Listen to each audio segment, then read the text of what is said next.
এখন তো ডিসেম্বর মাস আর বাচ্চাদের স্কুল সবার স্কুলই মোটামুটি বন্ধ। তো এই ভিডিওটা মোবাইলের গ্যালারিতে ছিল। হঠাৎ করে খুঁজে পেলাম আর ভাবলাম আপনাদের সাথে এই পুরনো ভিডিওটা একটু শেয়ার করি। সকালবেলা মেয়ে স্কুল থাকে আর স্কুলে যাওয়ার পর আমার কি কাজ থাকে সেগুলোই আজকে আপনাদের সাথে কথা বলতে বলতে শেয়ার করব। জীবনের প্রত্যেকটা সময়কে যদি আপনি মূল্যায়ন করতে পারেন আর যদি সেটা সঠিকভাবে কাজে লাগাতে পারেন তাহলে দেখবেন প্রতিটা সময় কিন্তু আপনাকে অত্যন্ত মূল্য দিতে। আর এই যে সকালবেলা উঠে দেখলাম গাছগুলো অনেক বেশি আগাছা হয়ে গিয়েছে, তাই আগাছা পরিষ্কার করে গাছগুলোকে একদম নিট অ্যান্ড ক্লিন করছি। এই সময়টা আমার কাছে খুবই মূল্যবান, কারণ এই সময়ে আমার বাচ্চারা বাসায় থাকে না, যারা স্কুলে যাবার তারা স্কুলে যায়। আর ছোট বেবিটা এখন ঘুমিয়ে রয়েছে, তাই আমার হাতে এখন অনেক অফুরন্ত সময় রয়েছে। আর এই সময়ের প্রত্যেকটা সময় আমি কিন্তু কাজে লাগাই। যেমন গাছ পালন করা বা ঘর গোছানোর কোনো কাজ, কোনো রান্না-বান্না থাকলে সেগুলোও করে ফেলি। এই কাজগুলো কিন্তু আমি অনায়াসেই এই সময়টার মধ্যে সেরে ফেলতে পারি। আর কথা বলতে বলতে আমি কিন্তু অনেকটা কাজই প্রায় করে নিয়ে এসেছি। এই যে গাছগুলো দেখছেন এগুলোকে মাঝে মাঝেই কিন্তু মাটি উপড়ে দিয়ে, যেহেতু এগুলো ইনডোরে থাকে আর ইনডোরে থাকলে কিন্তু একদমই রোদ লাগে না, তাই এজন্য এগুলোকে মাঝে মাঝেই এভাবে মাটিগুলো আগাছা ছাড়িয়ে সুন্দর করে ঝরঝরা করে তারপরে এগুলোকে মাঝে মাঝে এরকম করে দিয়ে কিন্তু আমি রোদে বারান্দায় সবগুলো গাছ নিয়ে আসি। মাঝে মাঝে এগুলোকে আবার বাথরুমের যে শাওয়ার রয়েছে সেখানে নিয়ে গিয়েও কিন্তু পাতাগুলো পরিষ্কার করে দিই। এই কাজগুলো কিন্তু যারা গাছ লালন পালন করেন বা গাছ ভালোবাসেন তাদের সবসময় করতে হয়, আর তাদেরকে শেখানোর কিছুই নেই। এই তো গাছগুলো পরিষ্কার করে সকালের মূল্যবান কাজগুলো শেষ করে রান্নাঘরে চলে আসলাম যে একটু নাস্তা বানিয়ে নিই, যেহেতু সবাই স্কুলে চলে গিয়েছে আর বাসায় মোটামুটি আমি একাই আছি। এজন্য ভাবলাম যে একটু নাস্তা করে নিই। আর এসে দেখি যে এই যে গতকাল রাতে যে নুডলস আর সেমাইগুলো নিয়ে এসেছিল সেগুলো ঠিক করে রাখা হয়নি, তো সেগুলোও ঠিক করে রেখে দিলাম। আর এখন এই যে এখানে নুডলস বানিয়ে নিব আর বাচ্চাদের জন্য কিছু বানিয়ে রেখে দিব, কারণ বাচ্চাদের ছাড়া তো আসলে খাওয়াটা একদমই ইম্পসিবল এখন। আগে না হয় খেলে নিজের মতো করে খেয়ে নিতে পারতাম, কিন্তু এখন তো আর সেটা করতে পারি না। এজন্য বাচ্চাদের জন্যই আগে নুডলসটা রেডি করে রেখে দিব, তারপরে নিজের নাস্তাটাও করে নিব। নিজের জীবনের প্রত্যেকটা সময়কে আসলে মূল্যায়ন করে কাজ করে যেতে হয়, তাহলে পরিশ্রম করলে সেই পরিশ্রমের সার্থকতাও রয়েছে। এই যে সকালবেলা যেহেতু বাচ্চাদেরকে নিয়ে স্কুলে যায়নি, ইচ্ছা করলে চাইলে কিন্তু আমি শুয়ে বসে থেকে বা টিভি দেখিয়ে সময়টা পার করে দিতে পারতাম, কিন্তু আমি আমার সেই সময়টাকে প্রত্যেকটা সময়টাকে আমি কাজে লাগিয়েছি। এভাবেই কিন্তু আমি সবসময় কাজগুলো করে থাকি। এই তো খাবার দাবার শেষ করে আর বিছানাটা গুছিয়ে এখন কিন্তু আমি রান্নাবান্নাতে চলে এসেছি, যে একবারে দুপুরের রান্নাটা বসিয়ে দিয়ে তারপরে আমি আমার অন্যান্য কাজগুলো করব। আর এখন আসলে একটা সময় অনেক বেশি অভিমান হতো, আর অভিমান করতে করতে মানুষ একদিন বুঝে যায় তার অনুভূতিরগুলো কোনো মূল্যই সেই মানুষটার কাছে নেই। ধীরে ধীরে নিজেকে গুটিয়ে নিই তখন, তারপর একদিন অভিমান করেই ছেড়ে যায়। নরম মনটাকে একটা কঠিন মোড়কে মোড়ে নেয় তখন। তারপর তাকে কে ভালোবাসলো, কে বাসলো না, কে পাত্তা দিল না, তাতে তার কিছুই যায় আসে না। মানুষ বদলে গেলে ভয়ঙ্করভাবে কিন্তু বদলে যায়। মাটি একবার পুড়ে গেলে তার কোমলতা হারিয়ে সে একদম তখন শক্ত পাথরে পরিণত হয়ে যায়। চাইলেও তাকে আর নরম মাটিতে কিন্তু ফেরানো যায় না। ঠিক আমাদের মনটাও কিন্তু নরম মাটির মতো।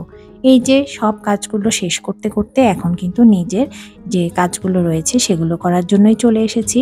আপনারা যারা আমার নিয়মিত ভিডিও দেখেন তারা কিন্তু অনেকেই জানেন যে আমি কিন্তু বিজনেস এবং ব্লগিং ছাড়াও আমি কিন্তু ফ্রিল্যান্সিং কাজে রয়েছি, আর সেটা কিন্তু আমার একদম পার্ট টাইম হিসেবেই করি, কারণ আমার বাচ্চারা যেহেতু এখন বড় হয়েছে ওদেরকেও অনেকটা টাইম দিতে হয়। যখন ছোট ছিল তখন বাচ্চাদেরকে দেখাশোনার পাশাপাশি আমি কিন্তু বিজনেসে অনেক বেশি এফোর্ট দিয়েছিলাম, আর সেই বিজনেস কিন্তু আমি এখন এতটা এফোর্ট দিয়ে করতে পারি না। এই জন্য হালকা পাতলা ফ্রিল্যান্সিংয়ের কাজগুলো করি, আর সাথে ব্লগিংটা চালিয়ে রেখেছি। কারণ আমার কাছে মনে হয় প্রত্যেকটা কাজেই কিন্তু যদি আপনি সময় দেন তাহলে সেই সময়ের মূল্য কিন্তু কাজ আপনাকে অবশ্যই দিবে। এই যে দেখুন, যেমন গাছগুলো যত্ন নিয়েছি, সেই গাছ কিন্তু যদি আমি এই গাছগুলোকে যত্ন না নিতাম, পরিচর্যা না করতাম, সময় না দিতাম, তাহলে কিন্তু গাছগুলো আমাকেও সুন্দরভাবে ফুল বা ফল দিত না। এটাই কিন্তু প্রকৃতির নিয়ম। আপনি প্রত্যেকটা কাজ যখন সুন্দর করে করবেন সে কাজের কিন্তু প্রত্যেকটা কাজের একটা বেনিফিট তো রয়েছে।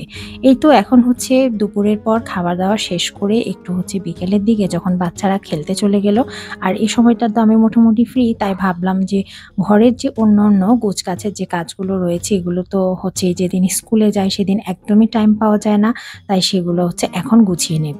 আমার পুরনো একটা ভিডিওতে আমি কিন্তু আমার সকল ডিভাইসগুলো দেখিয়েছিলাম, আর আমার সকল ডিভাইসের মধ্যে এটাও কিন্তু আমার একটা ডিভাইস, যেটা দিয়ে হচ্ছে আমার ব্লগিং করা হয়ে থাকে।